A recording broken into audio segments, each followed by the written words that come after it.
Баткен облусунун Лейлек райондук чек ара кызматкерлери Тажикстандын аймагына мыйзамсыз түрдө күйүүчү, майлоочу май ташууга аракет кылган фактын аныктады. Бул тууралуу мамлекеттик чек ара кызматы кабарлады. Тажикстандын жараны Mercedes-Benz Sprinter унаасы менен Кыргызстандан Тажикстанга 3 тонна дизель отунун алып кирүүгө аракет кылган. Товардын тийиштүү документтери болгон эмес, кармалган айдоочу жана товар тийиштүү органдарга чара көрүү үчүн өткөрүлүп берилди.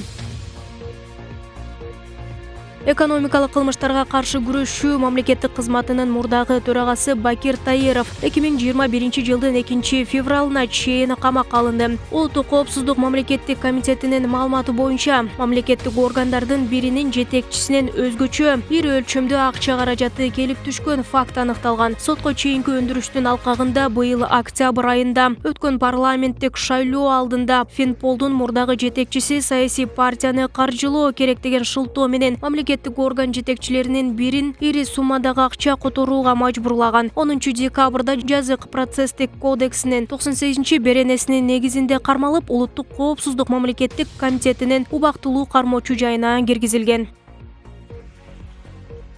Ош шаарында УКМКнын тергөө органдары ишкер Жалил Атамбаевдин уулунун 12 декабрда өткөн үйлөнүү тою боюнча текшерүү ишин баштады. Бул тууралуу улуттук коопсуздук мамлекеттик комитети кабарлады. Атайын кызмат ушул күндөрү айрым райондордо жана Бишкек менен Ош шаарларында эпидемиологиялык абалга байланыштуу өзгөчө режим күчүндө экени жүйө келтирет. Массалык иш-чараларды жана майрамдык иш-чараларды өткөрүүгө чектөө болгонуна карабастан, ишкер Жалил Атамбаев санитардык эпидемиологиялык эрежелердин талаптарын одуно бузуп, коомчулукта көптөгөн наразычылыктарды жаратып, 1000ге жакын адамдын катышуусунда дүңгүрөгөн той өткөрдү деп айтылат маалыматта. Жалил Атамбаевдин уулу учурда УКМКнын кызматкери. Атайын кызмат Жалил Атамбаевдин уулуна карата кызматтык иликтөө баштады. Анын жыйынтыгында кызматтан бошотууга чейин тиешелүү чаралар көрүлөрү айтылды. Текшерүүнүн алкагында Жалил Атамбаев бул фактынын бардык жагдайларын тактоо үчүн УКМКнын тергөө органдарына чакырылды. УКМК ага карата эң катаал чаралар көрүлөрүнө ишендирүүдө. Жалил Атамбаевдин уулунун үйлөнүү тоюна Ош шаарынын мэри Талайбек Сарыбашев, жогорку кеңештин вице-спикери Аида Касымалиева, депутаттар Искендер Матраимов, Азамат Арапбаев, Алтынбек Сулайманов, элчи Ибрагим Жунусов жана башка белгилүү адамдар катышкан.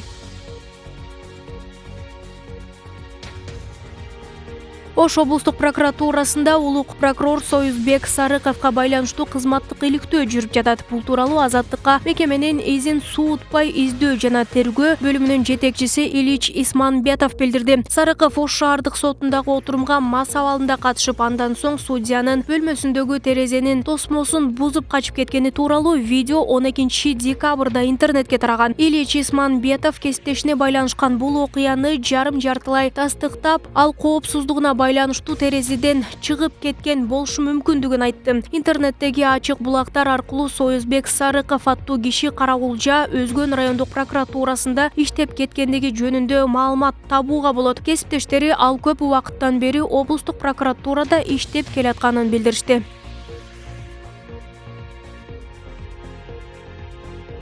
10 январга белгиленген президенттик шайлоого карата өнөктүктүү 11 000 милиция кызматкери көзөмөлдөй турган болду. Бул тууралуу Ички иштер министрлигинин 14 декабрда өткөн онлайн кеңешмесинде чечим кабыл алынды. Министр Улан Ниязбеков аймактарды ички иштер бөлүмүнүн жетекчилери менен алдыдагы шайлоо өнөктүгүндө коомдук тартипти сактоо боюнча талкуу уюштурду. Шайлоого карата ачыла турган 2420 добушкананы милиция тыкыр көзөмөлгө алып, ошондой эле добуш берүүчү бюллетендерди добушканаларга алып барып алып кетүү иштерин коопсуз уюштурууну камсыздайт. 10 январда Кыргызстанда өлкө президентин шайлоо болмокчу.